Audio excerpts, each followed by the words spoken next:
Rule 8. Manner of making allegations in pleadings. Section 1. In general.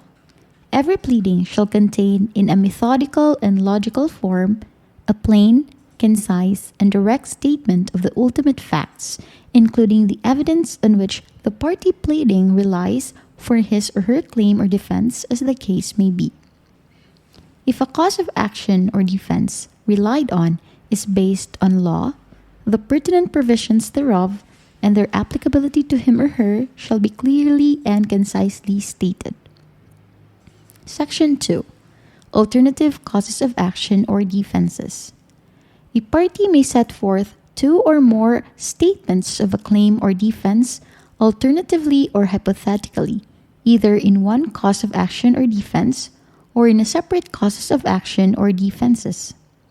When two or more statements are made in the alternative, and one of them, if made independently, would be sufficient, the pleading is not made insufficient by the insufficiency of one or more of the alternative statements. Section 3. Conditions precedent. In any pleading, a general averment of the performance or occurrence of all conditions precedent shall be sufficient. Section 4. Capacity. Facts showing the capacity of a party to sue or be sued, or the authority of a party to sue or be sued in a representative capacity, or the legal existence of an organized association of persons that is made a party, must be averred. A party desiring to raise an issue as to the legal existence of any party or the capacity of any party to sue or be sued in a representative capacity shall do so by specific denial, which shall include such supporting particulars as are peculiarly within the pleader's knowledge. Section 5. Fraud, mistake, condition of the mind. In all averments of fraud or mistake, the circumstances constituting fraud or mistake must be stated with particularity. Malice, intent, knowledge, or other condition of the mind of a person may be averred generally. Section 6. Judgment. In pleading a judgment or decision of a domestic or foreign court, judicial or quasi-judicial tribunal, or of a board or officer, it is sufficient to aver the judgment or decision without setting forth matter showing jurisdiction to render it. An authenticated copy of the judgment or decision shall be attached to the pleading. Section 7. Action or defense based on document. Whenever an action or defense is based upon a written instrument or document, the substance of such instrument or document shall be set forth in the pleading, and the original or a copy thereof shall be attached to the pleading as an exhibit, which shall be deemed to be part of the pleading. Section 8. How to contest such documents.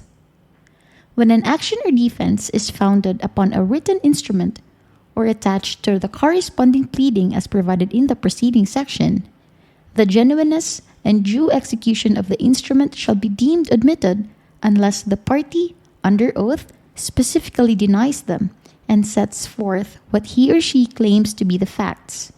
But the requirement of an oath does not apply when the adverse party does not appear to be a party to the instrument or when compliance with an order for an inspection of the original document is refused. Section 9. Official document or act. In pleading an official document or official act, it is sufficient to aver that the document was issued or the act was done in compliance with law. Section 10. Specific denial. A defendant must specify each material allegation of the fact, the truth of which he or she does not admit, and whenever practicable, shall set forth the substance of the matters upon which he or she relies to support his or her denial. Where a defendant desires to deny only a part of the averment, he or she shall specify so much of it as is true and material, and shall deny only the remainder. Where a defendant is without knowledge or information sufficient to form a belief as to the truth of a material averment made to the complaint, he or she shall so state, and this shall have the effect of a denial. Section 11. Allegations not specifically denied deemed admitted. Material averments in a pleading asserting a claim or claims, other than those as to the amount of unliquidated damages, shall be deemed admitted when not specifically denied. Section 12. Affirmative defenses. A defendant shall raise in his or her affirmative defenses in his or her answer, which shall be limited to the reasons set forth under Section 5B, Rule 6, and the following grounds. Number 1. That the court has no jurisdiction over the person of the defending party. Number 2. That venue is improperly laid. Number 3. That the plaintiff has no legal capacity to sue.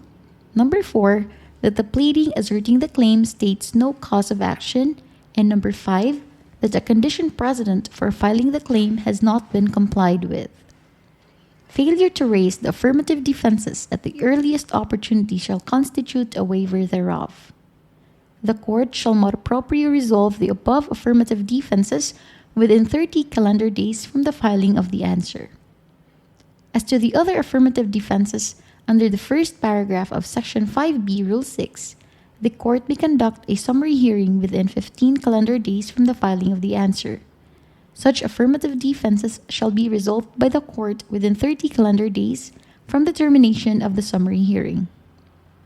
Affirmative defenses, if denied, shall not be subject of a motion for reconsideration or petition for certiorari, prohibition, or mandamus, but may be among the matters to be raised on appeal after a judgment on the merits. Section 13. Striking out of pleading or matter contained therein. Upon motion made by a party before responding to a pleading, or if no responsive pleading is permitted by these rules, upon motion made by a party within 20 calendar days after the service of the pleading upon him or her, or upon the court's own initiative at any time, the court may order any pleading to be stricken out, or that any sham or false, redundant, immaterial, impertinent, or scandalous matter be stricken out therefrom.